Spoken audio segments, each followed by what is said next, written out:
কুতুবউদ্দিন ছোট্ট বালক, কিন্তু তিনি আলিফ বা পড়েন না। তিনি বলতেছেন না উস্তাদ জি আলিফ বা নয়, আলিফ লাম মিম যালিকাল কিতাবু লা রাইবা ফীহি। উস্তাদ অবাক হয়ে গেলেন, অবাক। এ বাবা কুতুবউদ্দিন,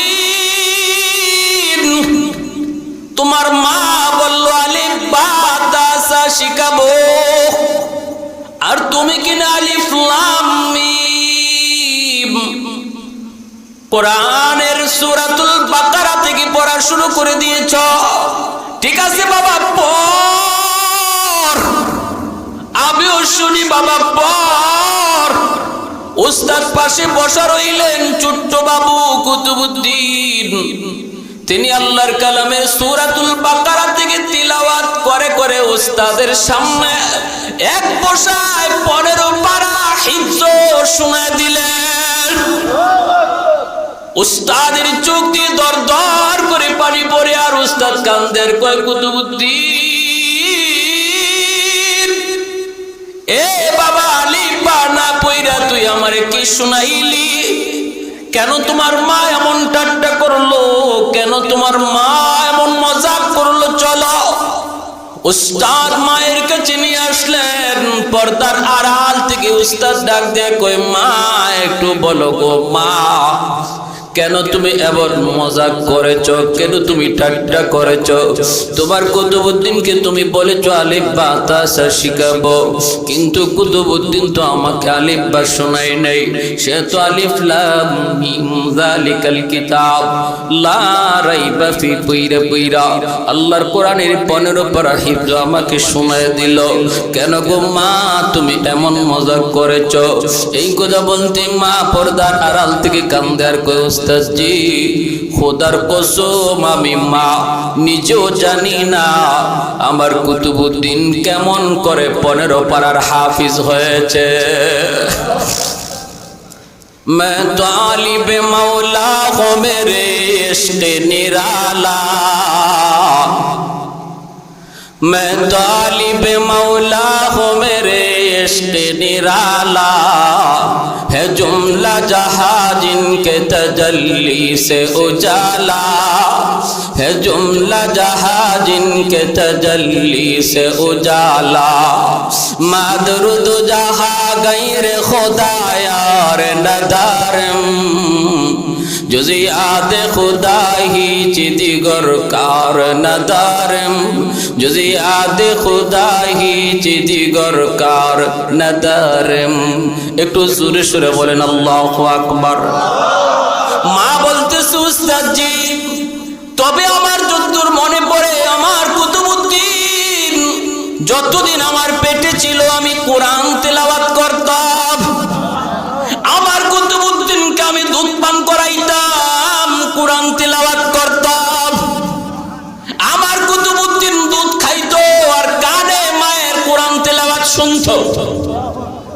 মনে হয় দুধের সাথে তিলাওয়াত যা ঢুকছে, দুধের সাথে তিলাওয়াত যদি ঢুকতে পারে যুবক, তাহলে যেই মা দুধ পান করানোর সময় গান শুনবে, দুধের সাথে গানও ঢুকতে পারেনি না পারে না। তেলাওয়াত করলে যদি কোরআন তেলাওয়াত দুধের সাথে যায়, মা গো তুমি যদি সন্তান দুধ পান করানোর সময় তুমি গান শোনো, তুমি যদি বেপরদায় চলো, তাহলে এটাও সন্তানের উপরে আসর করবে, সন্তানের উপরে প্রভাব ফেলায় দিবে। যেই মা যেই বাবা সন্তানটারে প্রথম অবস্থায় দিন শিখায়, দিন শিখানোর জন্য শিশুকালে মাদ্রাসায় দিয়ে ভর্তি করে, ভালো করে আর করে শুনেন, সন্তান আমার মুসলমানের সন্তান, এই সন্তান যদি ডাক্তার হয় তার পরের পরিচয়, ইঞ্জিনিয়ার যদি হয় সেটা তার পরের পরিচয়, কিন্তু আমার সন্তানের প্রথম পরিচয় হলো সে মুসলমানের সন্তান। এজন্য সবার আগে সন্তানকে মুসলমানি শিখাইতে হবে। আর এই মুসলমানে পড়ে যদি কয় সিজার করাই লাগবে, মিথ্যা সার্টিফিকেট দেয়, জীবনের জন্য আমার মাকে অসুস্থ বানায় দিল, আপনার স্ত্রীকে অসুস্থ বানায় দিল, যেই ডাক্তার মাত্র 30,000 টাকার লোভ করলো, মানুষের জীবনের কোনো দাম তার কাছে থাকলো না, বলুন তো এই ডাক্তারকে ডাক্তার বলবেন না ডাকাত বলবেন? আর একটু জোরে বলেন, ডাক্তার না ডাকাত? সমাজে এমন আসেনি না নাই? আর একটু জোরে কোন আসেনি না নাই? অহরহ পত্রিকার ভিতরে আমরা পড়তে পারি, জানতে পারি, ইঞ্জিনিয়ার হইছে কালভার্ট বানাইতে যাইয়া রড না দিয়া বাঁশ ঢুকাইয়া দিছে। মানুষ মারা যায়, যাক, আমার কি দরকার, আমার টাকা। মানুষ বলবেন না অমানুষ। অমানুষ মানুষের কথায় নাম ওঠে নাই। যার কাছে মানুষের জীবনের দাম নাই, টাকার দাম আছে, তার মানুষ বলা যায় না। অতএব সন্তানকে আগে মানুষের সন্তান বানান।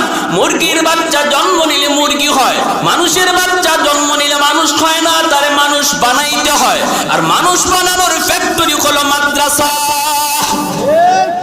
মানুষ বানানোর ফ্যাক্টরি হলো আল্লাহর কোরআনের শিক্ষা। এই কথা আমার মাত্র যায় স্কুলের দিকে, তুমি চলতেছিলা স্রোতের উল্টা দিকে। মানুষ চলতেছিল দুনিয়ার দিকে, তুমি চলতেছিলা সন্তান নিয়ে আখিরাতের দিকে। মানুষ চলতেছিল দুনিয়া পাওয়ার জন্য, তুমি সন্তান নিয়ে চলতেছিলে আমি আল্লাহকে পাওয়ার জন্য। কত মানুষ তোমাকে কত কথা বললো, আল্লাহ পাক রব্বুল আলামিন তার উপরে খুশি। 4 টাকার হিসাব যে মহিলা দেয়, আল্লাহ পাক রব্বুল আলামিন তার উপরে খুশি। মহিলা ইন্তেকাল করেছেন, ইন্তেকাল করার পর ওনার এলাকার কিছু মানুষ 40 জন আল্লাহর ওলি এক রাত্রে তারা স্বপ্নে দেখেছেন রাবেয়া বসুরীকে। রাবেয়া বসুরীকে তারা স্বপ্নে দেখে জিজ্ঞেস করেছেন, আল্লাহর বান্দি, কবর জগতে আপনার সাথে কেমন আচরণ হয়েছে একটু বলেন। রাবেয়া বসুরী তখন বলেন, আল্লাহ পাক রব্বুল আলামিন ফেরেশতা পাঠাইছে। মানুষ যখন কবরে যায়, কবরে যাওয়া মাত্রই আল্লাহ পাক সে নামাজি হলে আল্লাহ তারে ঘুম পাড়ায়া দেয়। মরণটা নামাজির জন্য মরণ নয়, নামাজি বান্দা বান্দির জন্য মরণ হলো আল্লাহর পক্ষ থেকে ঘুম। নাম কানাউমাতিল আরুস। আল্লাহর নবী বলেন, দুনিয়াতে তুমি নামাজের টেনশনে জোহরের পর আরামে তুমি ঘুমাইতে পারো নাই, কখন জানি আসরের টাইম হয়ে যায়, আবার এশার পরে তুমি ঘুমাইছো, কখন জানি ফজরের টাইম হয়ে যায়, এজন্য তোমার রাতের বেলাও পুরোপুরি ঘুম হয় নাই। নামাজের টেনশনে নামাজি মানুষ মন ভরে ঘুমাইতে পারে না, কখন জানি আমার রক্ত চলে যায়, কখন জানি আজান হয়ে যায়। এজন্য ওই নামাজি যখন মারা যায়, নবী বলেন মৃত্যুর সাথে সাথে আল্লাহ তারে তৃপ্তি মিটে ঘুম পাড়া দেয়। কবরের ভিতরে ফেরেশতা আয়েশা তারে ঘুম ভাঙায়। ফেরেশতা তার হাতে পায়ে বডিতে হাত লাগায় লাগায় তখন ডাইকা কয়, আল্লাহর বান্দা, ও আল্লাহর বান্দি, একটু ঘুম থেকে উঠো, আমরা তোমাকে কিছু প্রশ্ন করার জন্য এসেছি। একটু ঘুম থেকে উঠানোর পর তারে প্রশ্ন করি 3টা, আমার রাব্বুকা বার রাব্বুকা ওয়া মা দীনুকা ওয়া মান হাদার রাজুল আল্লাযী বুইসা ফীকুম ইউকালু লাহু মুহাম্মদ। রব তোমার কি, ধর্ম তোমার কি, উনি কে? নবীর দিকে ইশারা করে দেখায় দেওয়া হয়, ইনিকে দেখো চিননি। এই 3টা প্রশ্ন করা হয় কবর জগতে। বাইরা বন্ধুরা, নামাজি মানুষ যখন কবরের ভিতরে তারে ঘুম থেকে জাগায় রে গোলাম, নামাজি ঘুম থেকে ওইটা দেখে মুসিল আলাইহিস শামস, সূর্যটা লাল লাল হয়ে গেছে, একটু পরে সূর্যটা হয়তো ডুবে যাবে। হায় রে, আমি আসরের নামাজটা এখনো পড়ি নাই। ফেরেশতা চিনবে না, ফেরেশতা বুঝবে না, সে মনে করবে দুনিয়ার ঘরেই ঘুমাইছিল, সূর্য লাল হয়ে গেছে, আসরের কাজ নামাজ তার কাজা হয়ে যাইতেছে। ডাক দিয়া বলবে, কে গো তুমি, একটু তাড়াতাড়ি সরো, আমাকে আমার নামাজ পড়তে দাও, আমার আসরের নামাজটা কাজা হয়ে যাইতেছে। ফেরেশতারা তখন ডাক দেয়া কয়, আল্লাহর বান্দা, আল্লাহর বান্দি, এটা দুনিয়া নয়, এটা আলমে বরজখ, কবর জগৎ। কবর জগতে নামাজ পড়া লাগবে না, এটা কবর জগৎ। আমরা আসছি তিনটা প্রশ্নের জন্য। রাবেয়া বসুরীকে যখন ফেরেশতারা ঘুম থেকে উঠে যখন তারে প্রশ্ন করে, মার রাব্বুকা, রব তোমার কি? রাবেয়া বসুরী তখন বলেন, তোমরা আমাকে যে প্রশ্ন করতেছ রব আমার কি, আগে বলো তোমাদের রব কে? আমারে পরে প্রশ্ন করো, আগে বলো তোমাদের রব কে। ফেরেশতারা অবাক। একজন আল্লাহর বান্দি, একজন মহিলার ঘটনা বলতেছি, শুনেন। কি পরিমাণ আল্লাহ ওয়ালি ছিলেন, কি পরিমাণ কলিজার ভিতরে আল্লাহর ভালোবাসা মহব্বত। একজন মা ওলির মা, একজন মা ওলির মা হবে, নবীর মা। একজন মা কত দামি, কত দামি। মা যদি দিনদার হয় ওলি আল্লাহর জন্য হবে, মা যদি দিনদার না হয়, বক্কার হয়, তাহলে সন্ত্রাসী বের হবে। এজন্য রাবেয়া বসুরী কয়, তোমাদের রব কে? একটু আমাকে আগে বলো তোমাদের রব কি। তখনই ফেরেশতারা কয়, কি ব্যাপার? একজন আরেকজনের দিকে তাকায় কয়, আমরা কেন আসলাম? আল্লাহ আমাদেরকে পাঠাইছে তারে প্রশ্ন করার জন্য, নাকি তারে আল্লাহ পাঠাইছে আমাদেরকে প্রশ্ন করার জন্য? বিষয়টাই তো বুঝলাম। সাথে সাথে ফেরেশতারা বলতেছে, আমাদের রব তো আল্লাহ। কত তোমরা তোমাদের রবকে ভুলো নাই? এত লম্বা সফর করে যে আসছো, আসমান থেকে আসছো, কত হাজার পথ পাড়ি দিয়ে আসলা, তোমরা তোমাদের রবকে ভুলে যাও নাই?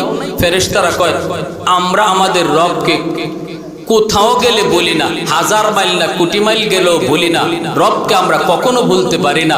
রাবেয়া বসুরী বলে, হাজার মাইল পাড়ি দিয়ে আইসা যদি তোমরা তোমাদের রবকে বলতে না পারো, আমি রাবেয়া তো মাত্র 3.5 হাত মাটির নিচে আসছে, আমি আমার রবকে ভুলে গেছি, এটা ভাবছো কেমন করে? সুবহানাল্লাহ।